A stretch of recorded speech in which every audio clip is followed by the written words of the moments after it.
So much for the detailed introduction. Hi everybody, I'm happy to see a lot of students in the audience. Is it obligatory for you to attend these lectures, or it's your voluntary desire to be here? I hope the second version. Okay. The title of my today's presentation, Discourse on Oil, is Grammar and Vocabulary.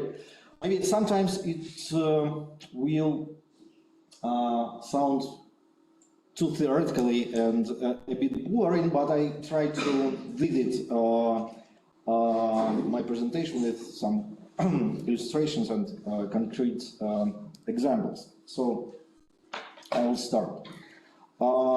There is an advanced research tradition that has developed within the frames of social sciences, which describes the strong correlations that arise between the orientation of the national economy towards the extraction of natural resources and its social political effects. Authoritarian rule, low investments in human capital, militarization of foreign policy, technological backwardness, etc., etc. One of the conceptual horizons of my own research is Sheila Yasanov's notion of socio-technical imaginary. Sheila Yasanov, she is a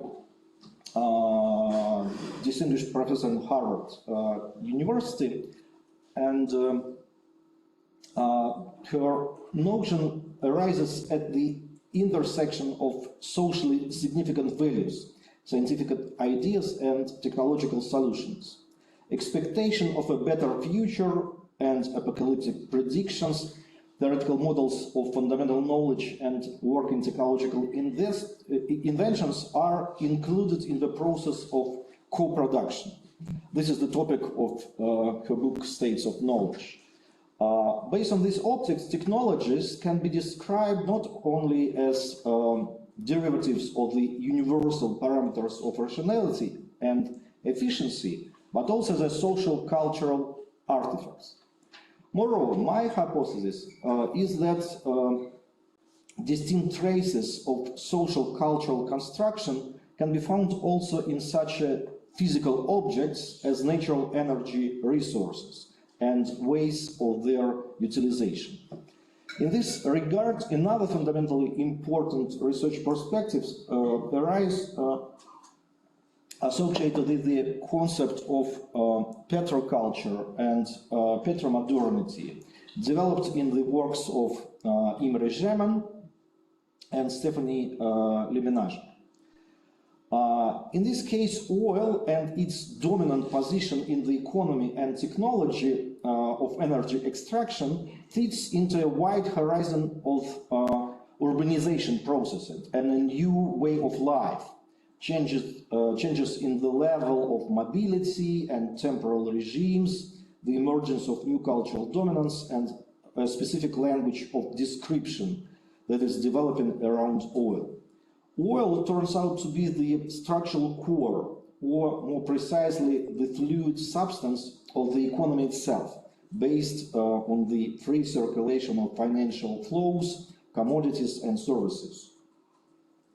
A community of leftist writers, intellectuals, artists, and activists from San Francisco, Retort Group, this is the title of this community, links capitalism and oil in the following chain of arguments. I quote them. If goods are the economic cellular form of capitalism, then oil is the perfect example of that cellular form.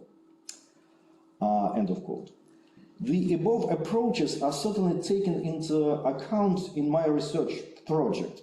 However, the empirical material of Soviet and post-Soviet oil history allows to substantially correct these analytical optics. I mean, analytical optics mentioned above.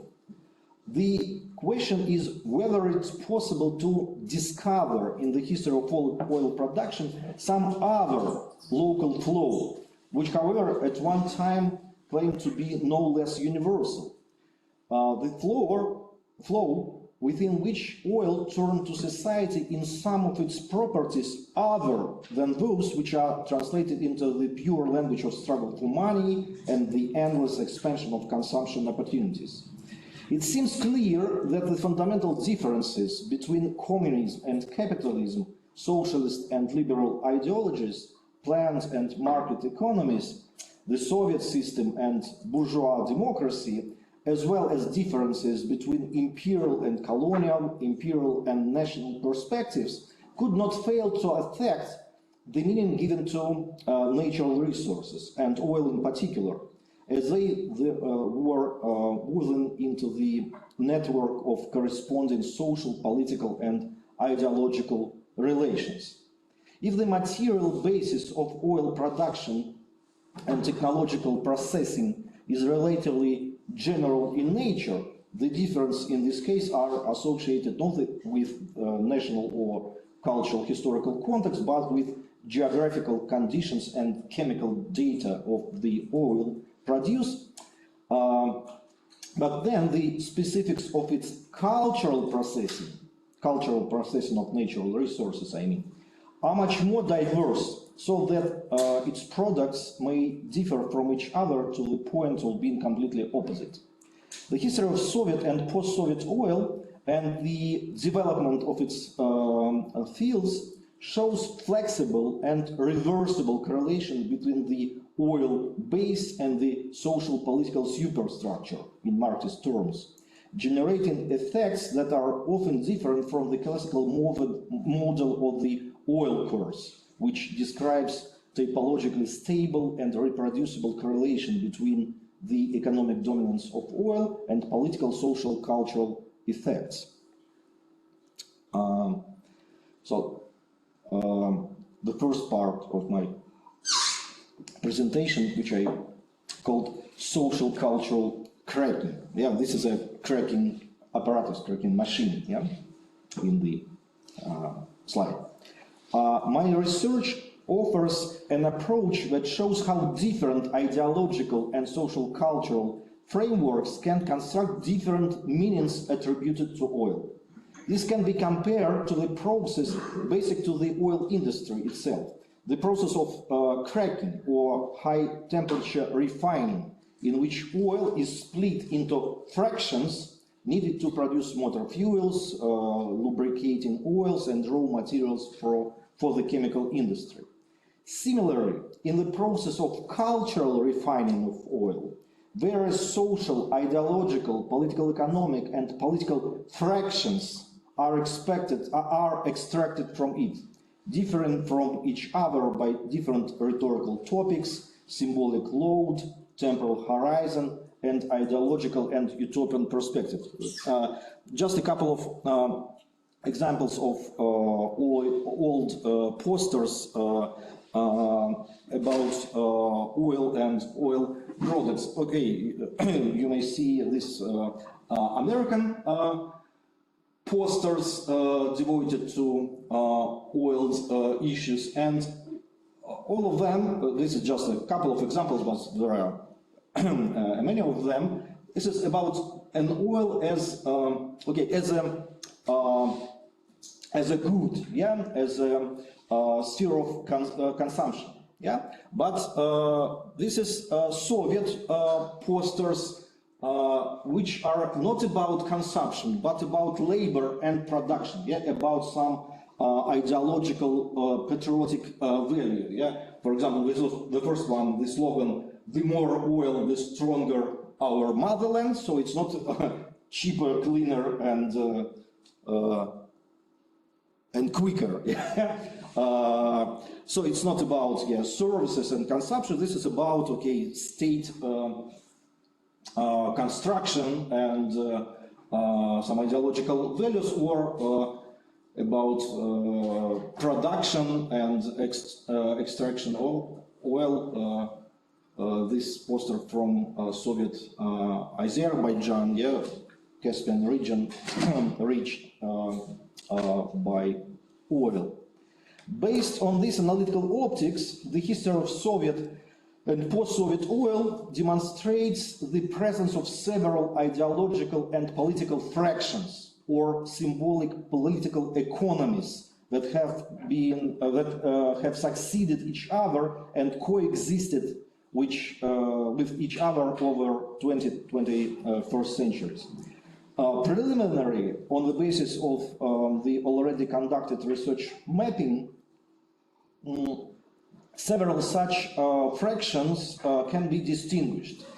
The political formulas of their symbolic economy arouse around one or another ideological core, organized the space relations between center and periphery, as well as temporal relations between past, present, and future in different ways, and involve the resource of various cultural traditions. The first fraction I described is socialist fraction, organized around the political program of forced modernization, permitted with the pathos of communist visionarism, articulated in the language of socialist realism. The second one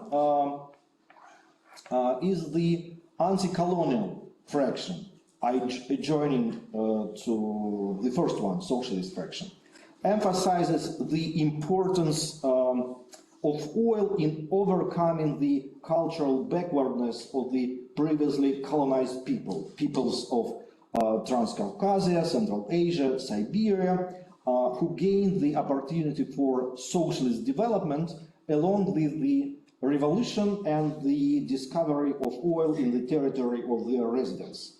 The discursive dispositive of this fraction used elements of local cultural traditions that passed through the filters of Soviet nationality policy. Next one is a fraction which I called national patriotic fraction and imperial fraction, very close to it, which considers oil as an additional sign of the advantage of the Russian people, allowing them to realize their national and geopolitical potential. The language of articulation of this fraction paradoxically synthesizes traditionalist and modernist cultural traditions. The fourth is the post-colonial fraction, opposing the previous one, yes, national patriotic. Post-colonial fraction, considering the development of oil fields carried out by the central government from a point of view of the native people in whose territory they are located.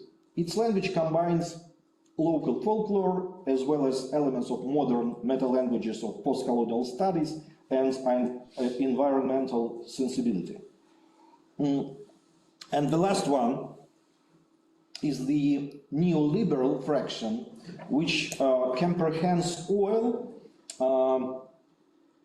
as a fluid substance capable of endless metamorphosis, comparable to the intangibility of financial flows of modern global world. The language of this fraction plays with elements of postmodern poetics, post-structuralist theory, and popular culture. Part two, the dialectic of Soviet oil. If we look upon the symbolic specificity of post-Soviet oil, we can see that at the core of its cultural phenomenology lays an unconscious fixation on the past, which resonates with the consciously pursued conservative policy and a rent-oriented economy, the meaning of which is to monopolize access to natural resources within the framework of big companies in the state corporate sector. The logic of rent, in addition to the economic and social dimension, is also associated with a certain type of historical and cultural imagination, which sees precisely in the past, that is in natural reserves accumulated by the geological history of the territories in which this or that people lives. So this ideology sees in the past the source of not only their material well-being, but also national identity. Between the economy of rent, statist politics, and national conservative ideology, a mirror relation arises. Relations that supports the reproduction of the existing political and social status quo. The authoritarian regime and ideological identification with the past, the tradition of Soviet or Russian statehood, is the only horizon of the future. And these are two sides of the same coin. In both cases, the onset of the future is blocked. Why? Since the past accumulated in natural resources is reproduced inside the dialectical chain of transformations, circulating within the closed cycle of distribution and redistribution.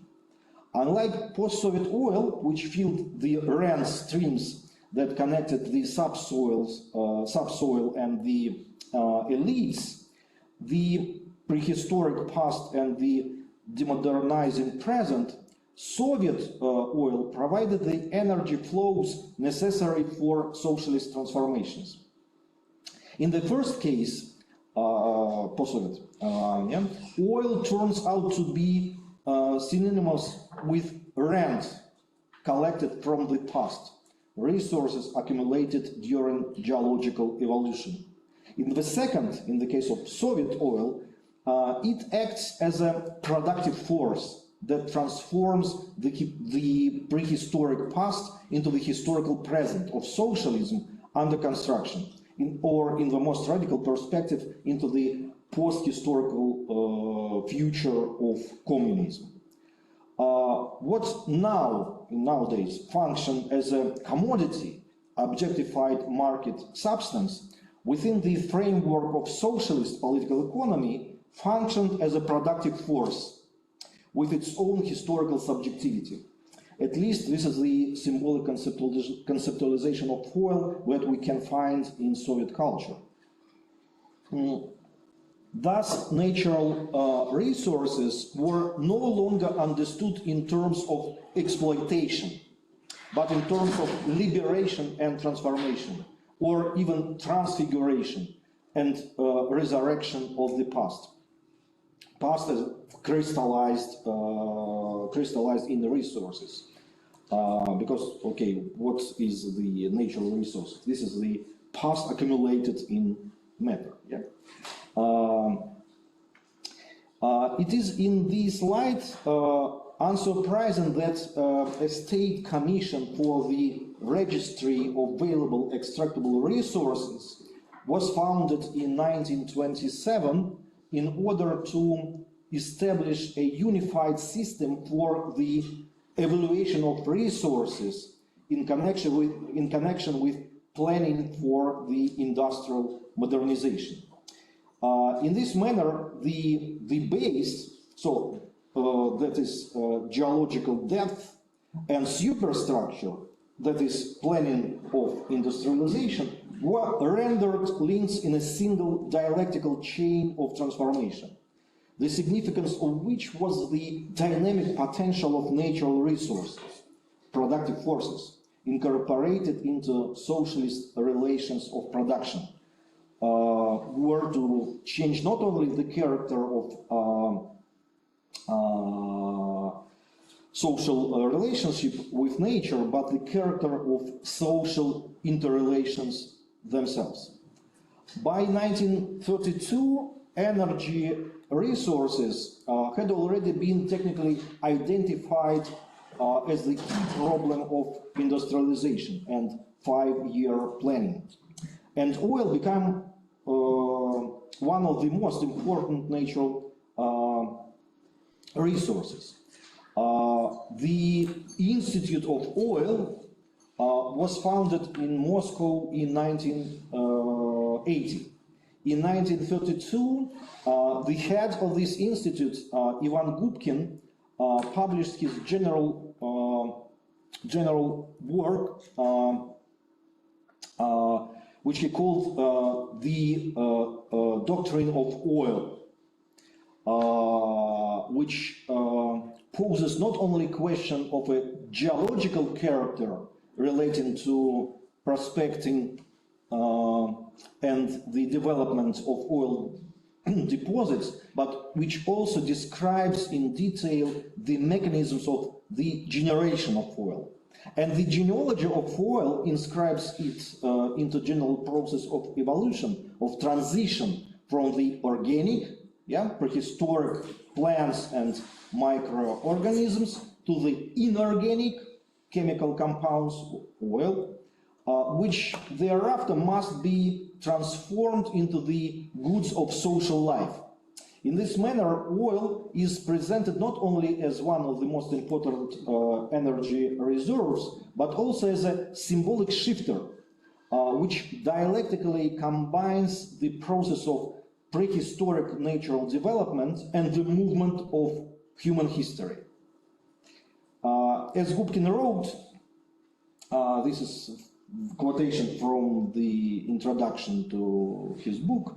In this book, I have made the attempt to approach the processes of the origin of oil and of the formation of oil deposits from the dialectical point of view, driven by the thought that these processes present one of the streams of the great unified dialectical process of the development of our Earth. End of quote.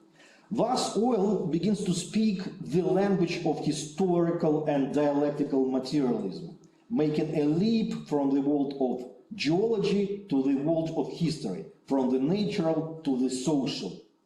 In the same year, so 1932, the Soviet writer Marietta Shaginian completed the novel Hydro Central, written after several years spent building a hydroelectric power station in Armenia.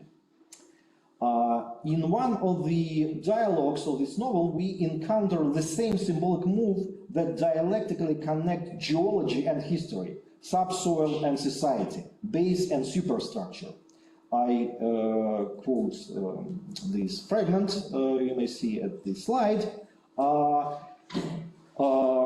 You dig up layers, find fossils, mess with them, define, classify. But what about living layers inhabited by living people? It is not possible to think of them together with the earth, to perceive them as a whole, so subsoil and people. I think it's time for geology, like history does it, to turn its face forward. Otherwise, we won't be able to plan.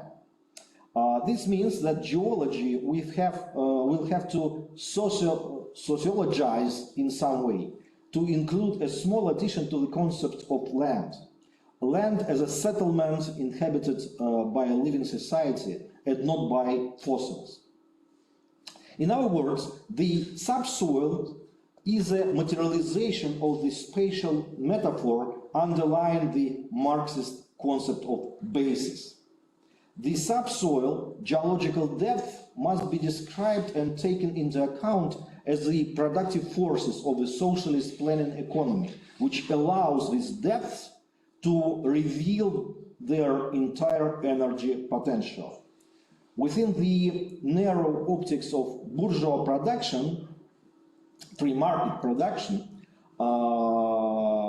and private property, this was impossible. From this perspective, of course, this was impossible to do precisely because the private capitalist optics was unable to see the bowels of the earth as a total dialectical unity. Maybe the most prominent early Soviet writer, Andrei Platonov, who was not only a writer, yes, but also an engineer, who was interested in electric power and some utopian project of energy production, He was a member of the Commission for the Study of the Productive Forces of the Turkmen Republic in the first half of the 1930s. And he articulated precisely such a view of these matters.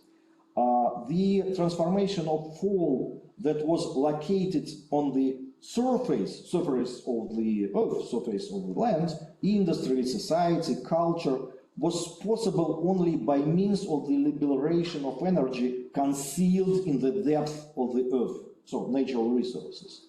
In his article, The Hot Arctic, this is his nomination of Turkmenistan in Central Asia, he wrote, supporting and inspiring in every way the assault of the desert along its surface, so to speak, we nevertheless dare to declare that the key to complete conquest lays in the depth. Nature dialectical contradiction consists in its concealment beneath on the impoverished and vacant present desert. There are resources for a blindly radiant future accumulated from the prehistoric past. The path forward lies in movement downward. Yes, this is a very interesting direction. Yeah. Yet in this instance, the depth will turn out to hold not the past, as conservative thought would have it, but the future. And this future is concentrated in natural resources and primarily in oil. I again quote Andrei Platonov, the Karakum desert, this means cisterns of oil, crates of coal, sacks of sulfur, and so on. Nature is contradictory, so it's very Hegelian dialectical point of view, yeah? Nature is contradictory. Beneath the wretched exterior of the desert, it conceals our future domains, more valuable than if a beech grove were growing there. It seems to us that the sense can be overcome if we only reach down to strata below. Oil, gas, sulfur, coal, minerals, chemical ores, all demand that we cover the dead space of the Karakum with living industry, raising the labor, culture, well-being and soul of the Turkmen people to a height surpassing any and all cultures of ancient times. Yeah, this long quotation. The relationship that links the history of Soviet oil to Soviet history in general is far more than simply the relation of part to whole.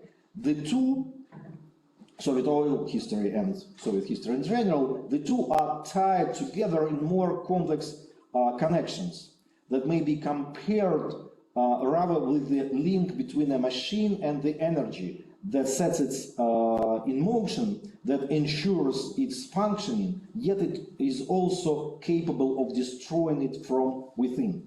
Oil that from the very beginning of Soviet history assumed the role of one of the most important energy resources for socialist modernization, ultimately came to function among the main factors contributing to economic and social deceleration and stagnation in the late Soviet period.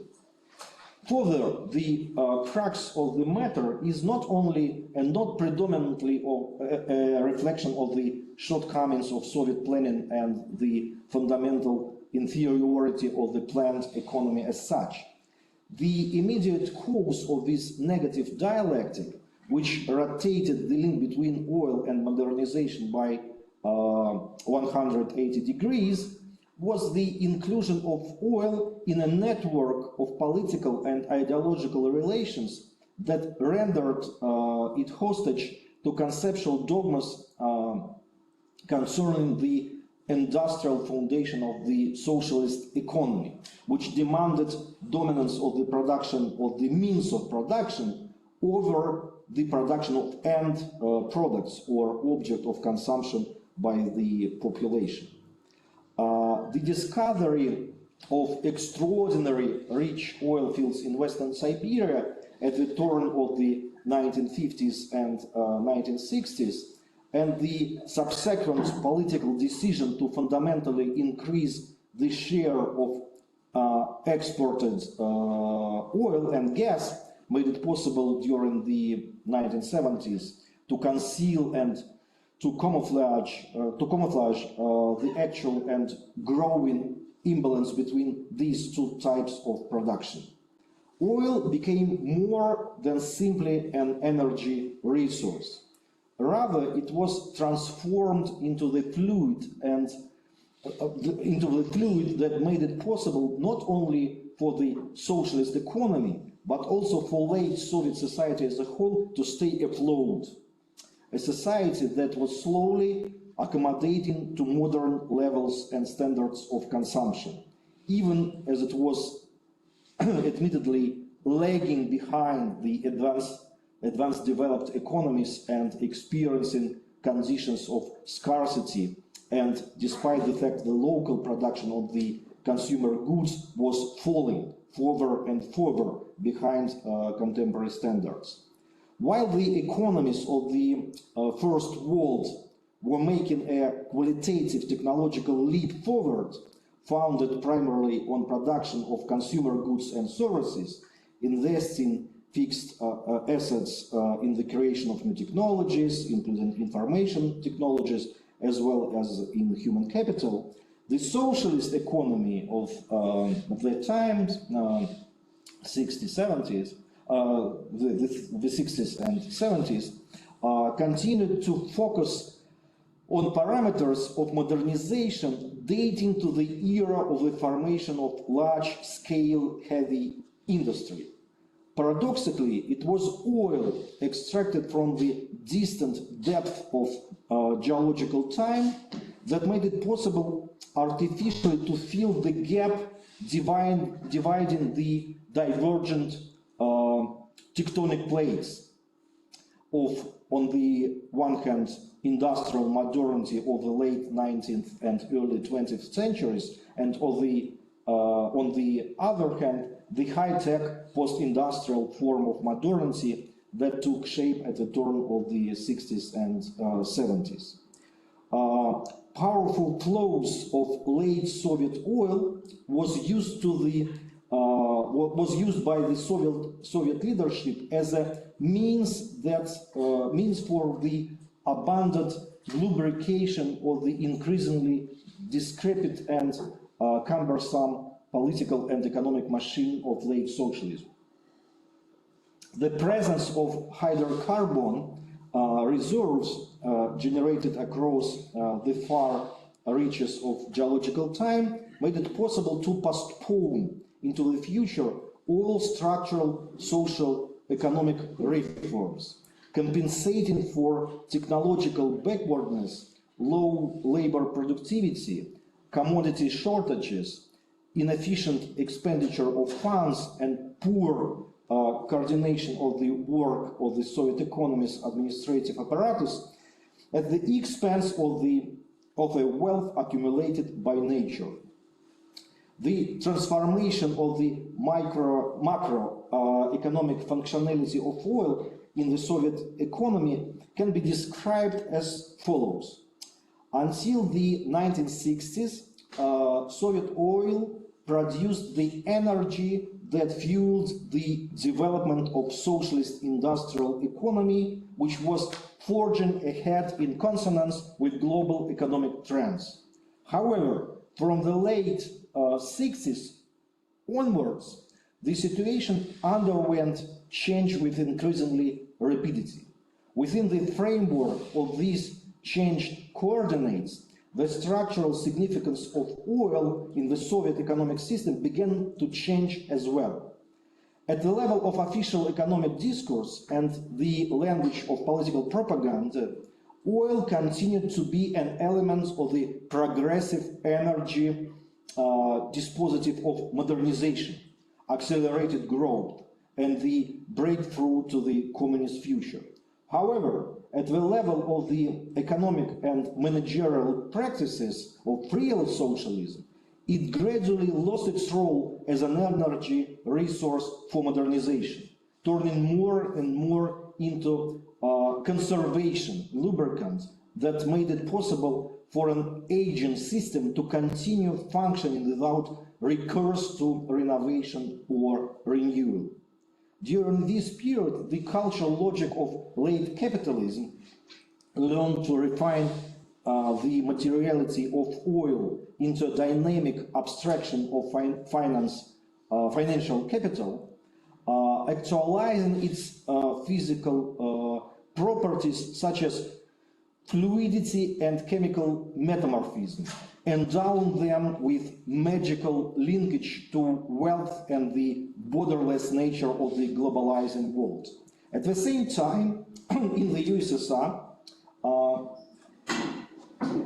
extraction of socialist oil continued to be associated with heavy industry, standing on a par with the indicators for quantities of coal mined or steel and iron, taking the shape more of a metonymy for labor than a metaphor for capital. Just as the Soviet petrochemical industry experienced difficulties in complex oil refining, both in relation to production of light fractions and generation of artificial materials, so that's why it's requiring imported technologies in this connection. The cultural logic of late socialism saw in oil primarily its physical material essence, measured in millions of tons rather than mobile streams of split molecules and virtual dollars, entering into multiple social, technical, and chemical political assemblages and transactions.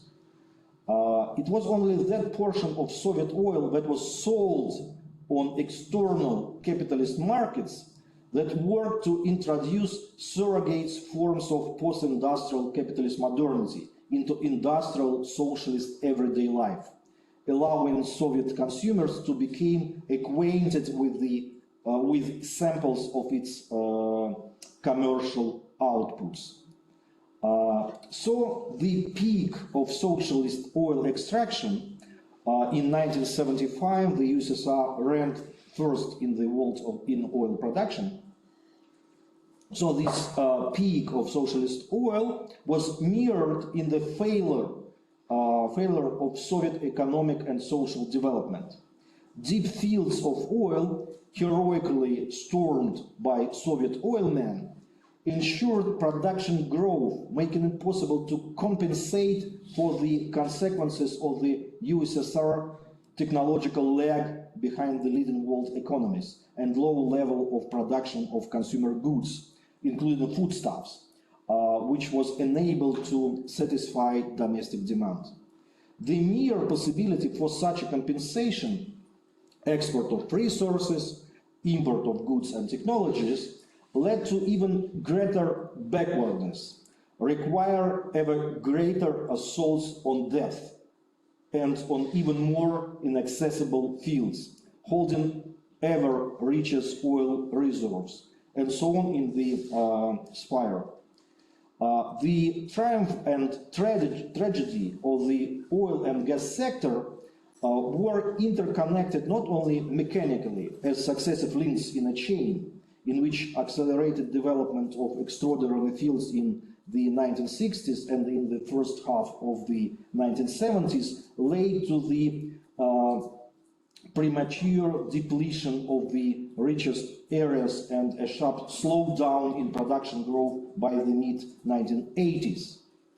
The triumph of the oil and gas sector turned out to be the dialectical double of the fiasco of the socialist economy, not only the object of its conscious pride, but also its unconscious core, making possible the fulfillment of desires, geopolitical influence, military power, growth in everyday consumption, while hiding from the system itself the rather unmentionable and obscene real source of their implementation: the exchange of domestic natural resources for products produced by modern foreign capitalist industry, including modernized agriculture. The Soviet leadership provided its relationship with oil by means of mechanisms strikingly similar to those described by Sigmund Freud in his article Fetishism in 1927, where Freud designates this phenomenon, the phenomenon of fetishism, via the concept of disavowal, Verleugnung. The work of this psychological mechanism, according to Freud, boils down to the following. I know very well that something in the case, but I perceive the situation and act as though it is not so. Yeah, this is the core mechanism of Verleugnung.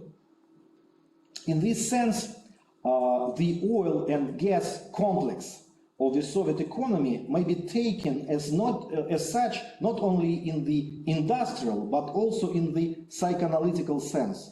In other words, this was a conglomeration of interconnected, affectively colored, partly conscious, partly unconscious elements, imperatives, ideas, notions, fantasies, which determined the general vector of the late Soviet economist work. Oil became both a conscious external goal toward which the Communist Party oriented the industry in question, and an internal condition on the functioning of the collective psyche of the entire late Soviet economy. However, the party could not officially recognize the structural, almost constitutive for the late Soviet economy, role of oil, which permitted an ever larger sphere of economic and social relations, subjecting this fact to denial in the Freudian sense and forcing it into the economic unconscious, within which occurred the imaginary removal of contradictions unsolvable in the framework of actually existing economic practices.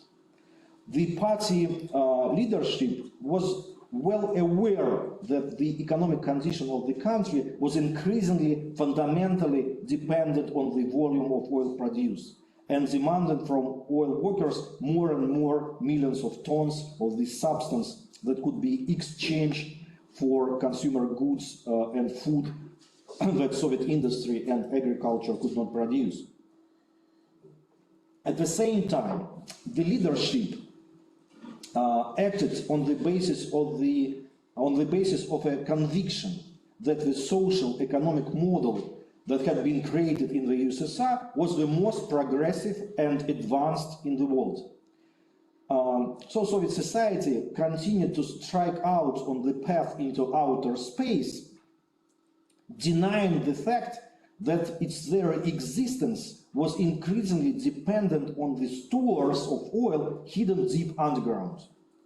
The ideological grammar of the language spoken by this society was still focused on a bright future, or radiant future, while denying that its everyday life, the praxis of its social speech, was provided by the reserves derived from the dark past, concentrated in hydrocarbon resources.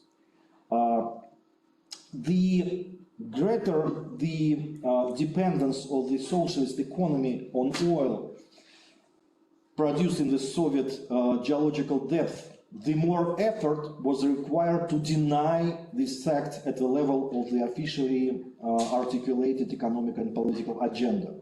Because official recognition would mean the recognition of the failure of the existing economic model.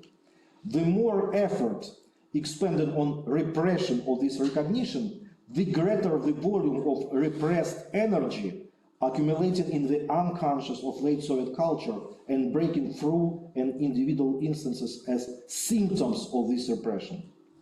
The tension that arose between the exceptional importance attached to oil production in the USSR and the actual role that it played in the late Soviet period. So this tension, which the political leadership of the country refused to acknowledge, spilled into the space of culture along with flows of oil.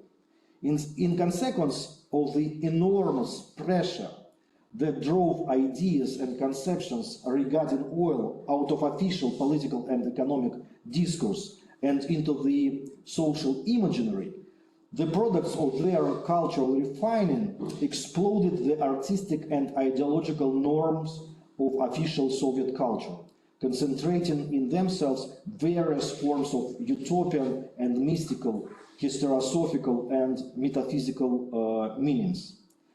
The reaction to these defensive mechanisms of denial was a practically inevitable symbolic fetishization and poetic mythologization of oil that can be observed not only in post-Soviet but in late Soviet culture as well.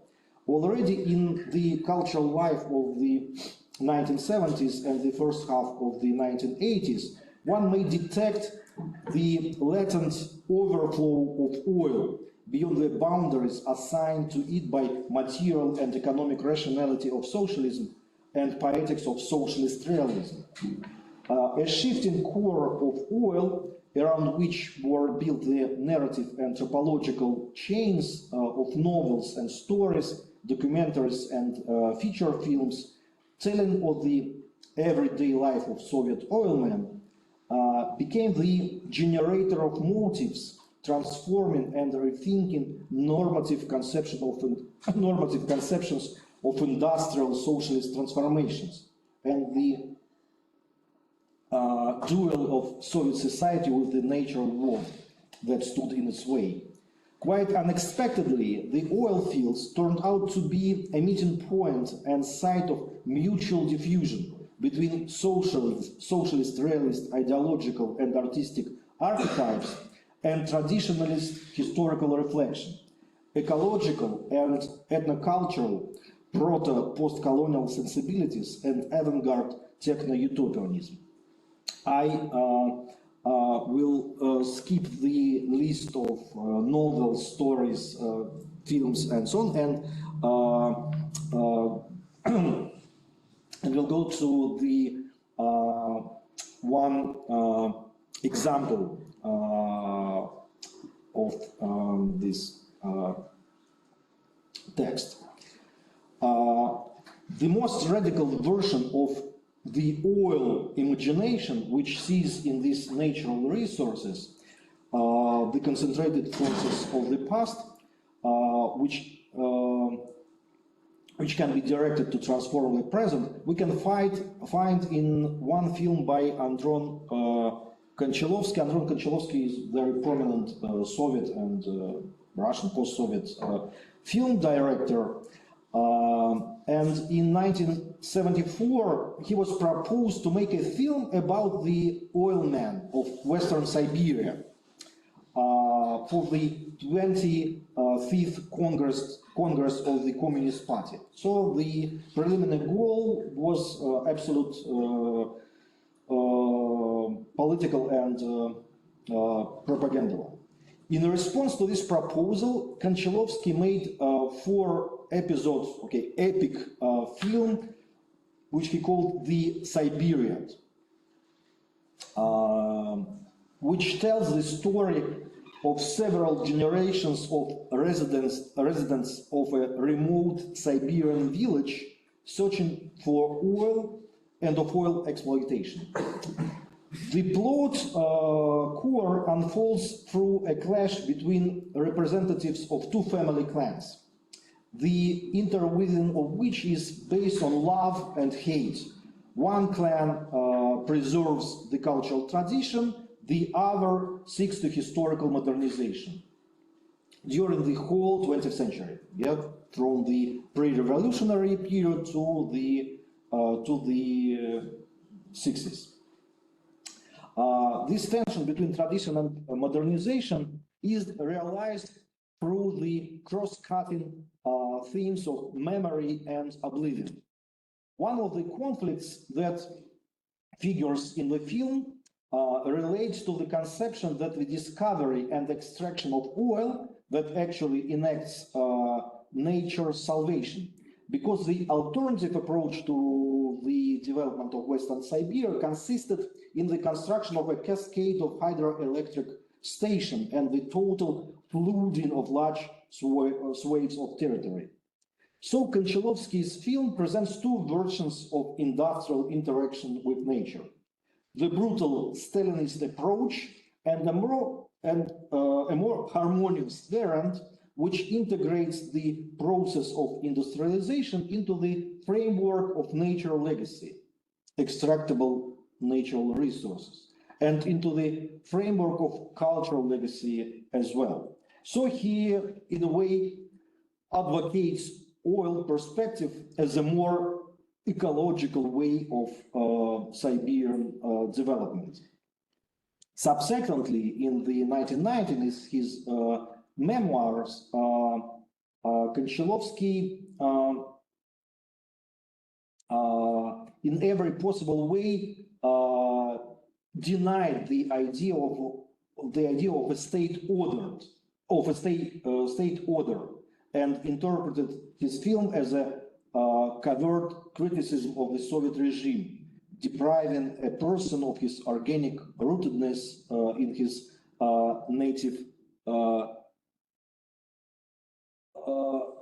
native land.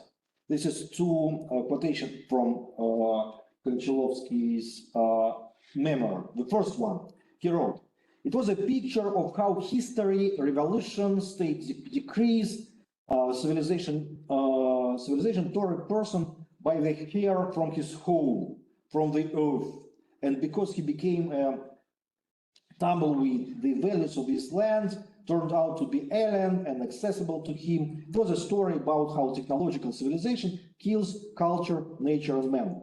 Okay, this is a position he articulated in the 1990s, so just after perestroika, after collapse of the USSR. So he needs to advocate himself as not as a Soviet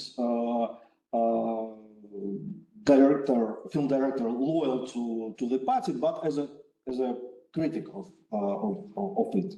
However, this retrospective, already formulated in the post-Soviet 1990s,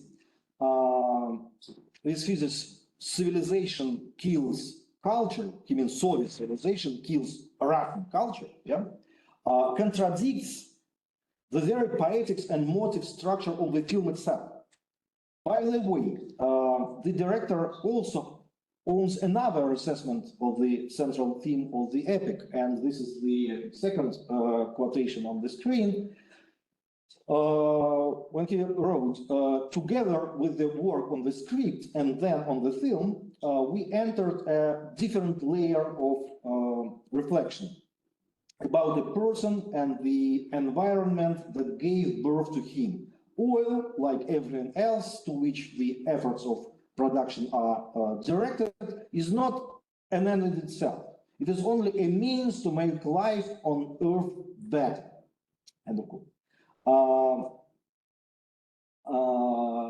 I will dwell on just a few examples that, on the one hand, define this conflict between nature and civilization and radically remove it, transferring it into a radical utopian plane.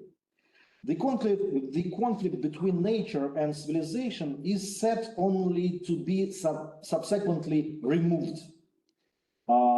At one point of the plot, it is decided to place an oil drill unit directly over the old village cemetery. However, the mistake of the Moscow bureaucrat was corrected. The drill unit is placed next to the cemetery, just close to it. Nevertheless, as becomes clear subsequently, that there is a real ocean of oil beneath the cemetery. In symbolic form, the past, the materiality of body remains of all previous generation of these village settlers, yeah, are transformed into the substance of oil. So oil is a substance of dead ancestors' bodies. Additionally, death and oil may be seen to rhyme. In Russian, death and oil, смерть and нефть. So it's a real poetic rhyme between these two words. So death and oil may be seen to rhyme with one another. Oil is presented as a material that concentrates in itself the energy of the past and dialectically transforms the dead past into a vital force directed into the future. The digging the graves and the drilling of wells, oil wells, are identically processes that are merely aimed in contrary direction, bury in the earth or extract from it. But just look one episode from no. Previously it works. Just a minute.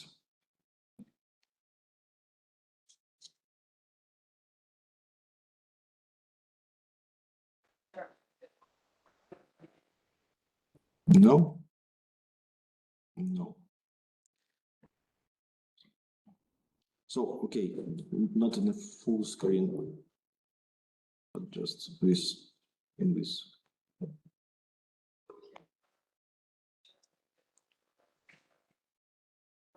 How to?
Okay, so as well as you can see, there is some imagery and conceptual rhyme, yeah, between burying the earth and drilling the soil, and the process of drilling, yeah, very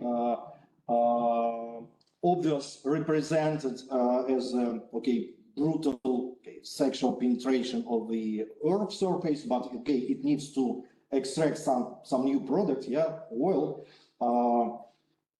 We need to penetrate something to burn something new.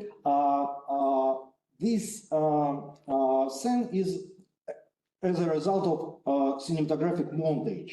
Conceptually rhymes the grave with the oil well. They are simultaneously juxtaposed and connected within one another. A more complex relationship is established between them than a pure ideological opposition, as Konchalovsky himself would later write about. Before a viewer, a common audiovisual continuum arises, rather than the gap between its two plans is emphasized. And okay, this soundtrack, which was written by absolute genius composer Eduard Artemiev, who fortunately died a couple of months ago, also flew this scene into the one continuum.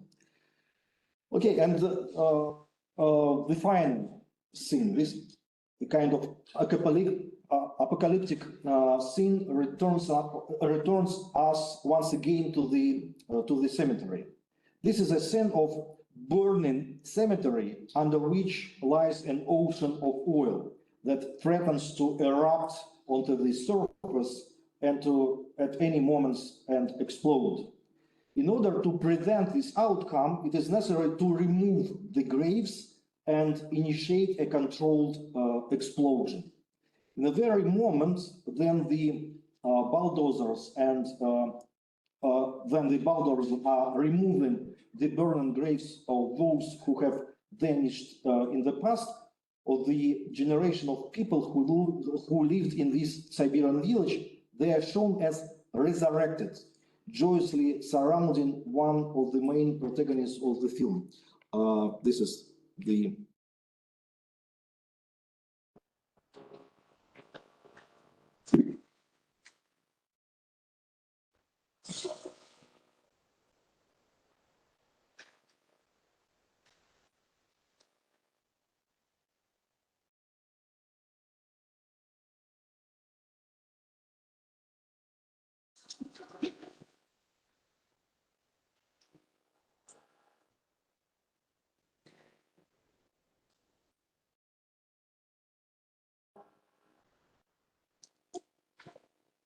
all these people who go in from the forest. This is a dead ancestors which lived in the previous episodes of the film. So this is resurrected ancestors from the graves. This is the father of one of the main characters, father who died 50 years ago.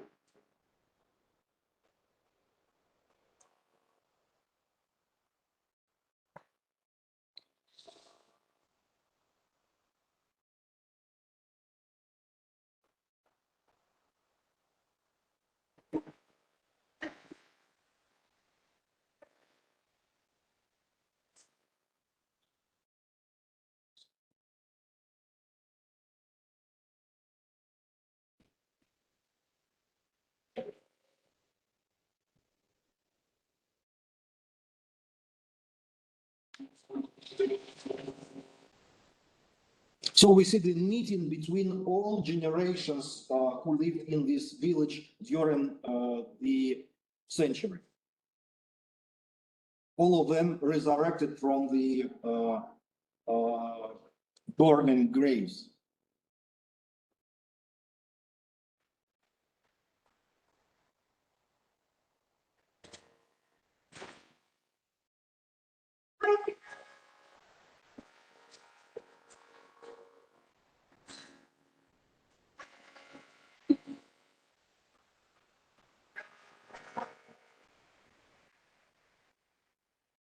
Okay, so all contradictions and conflicts that divided the characters and even generation now dead, generations who populated the previous episodes of the film are dissolved in this scene of joyous and all-forgiving resurrection.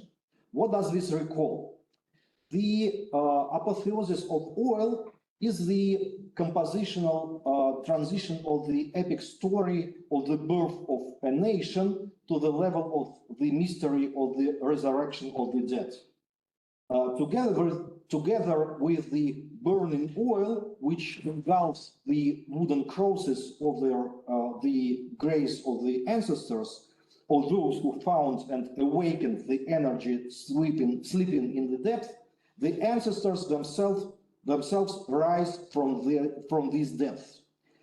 Given Konchalovsky's screening of such a mythological and religious story, one would expect that this image should be correlated with the disguised critique of the Soviet modernist project.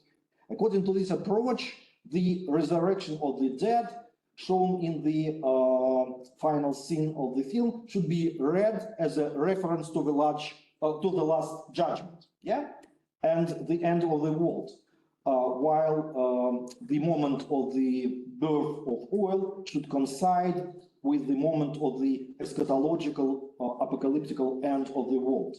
However, such a reading of this scene also contradicts Christian dogmas, according to which the meaning of the Last Judgment is to separate the sinners from the righteous, whereas in the film we observe the joyful unity of all those who throughout the film were in a state of mutual antagonism and homicide.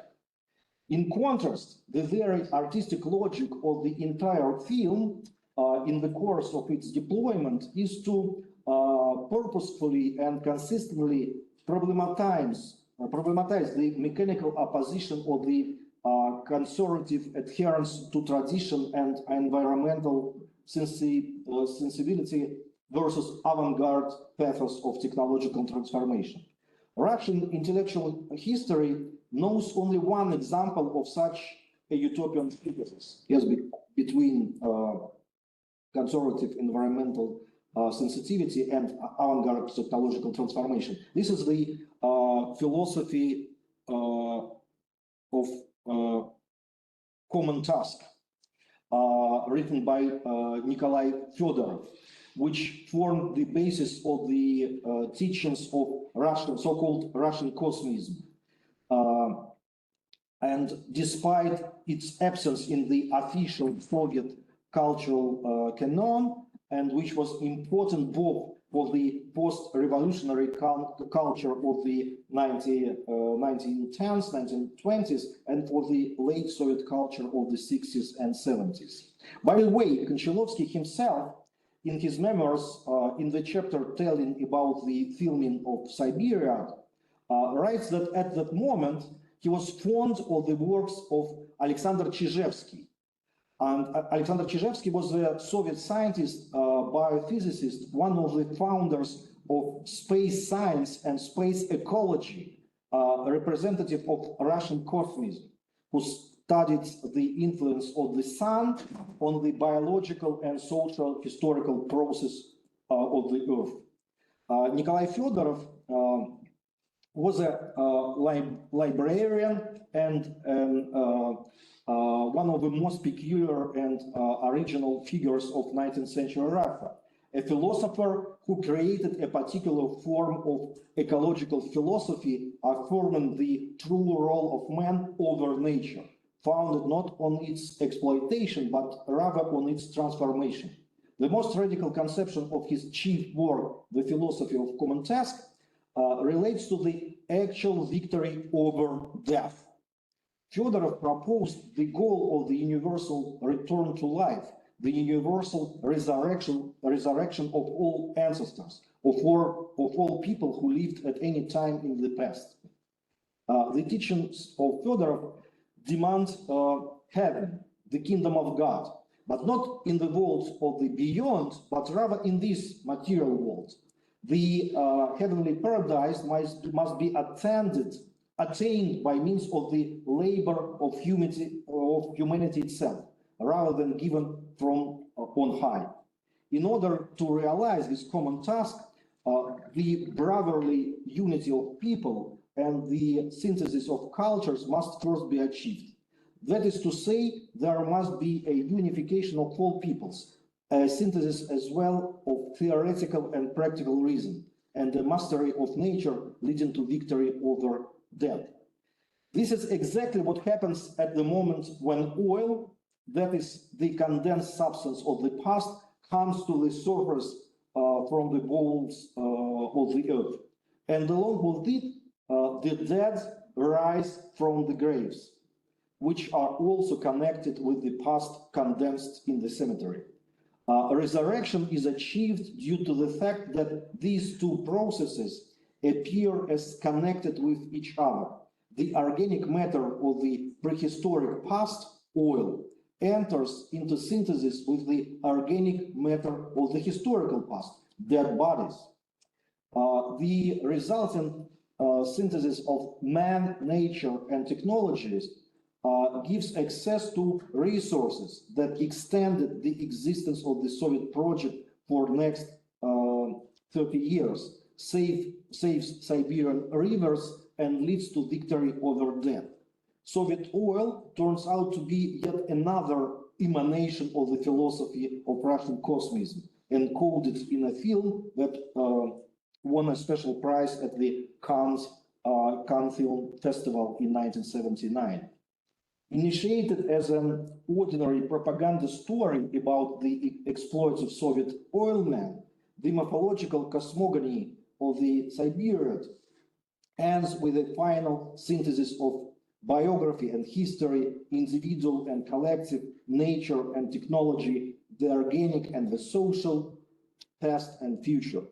The potential of this radical salvific synthesis was condensed in the very energy resource on which the economy of late socialism and the reproduction of late Soviet society increasingly depended. Thank you for your attention.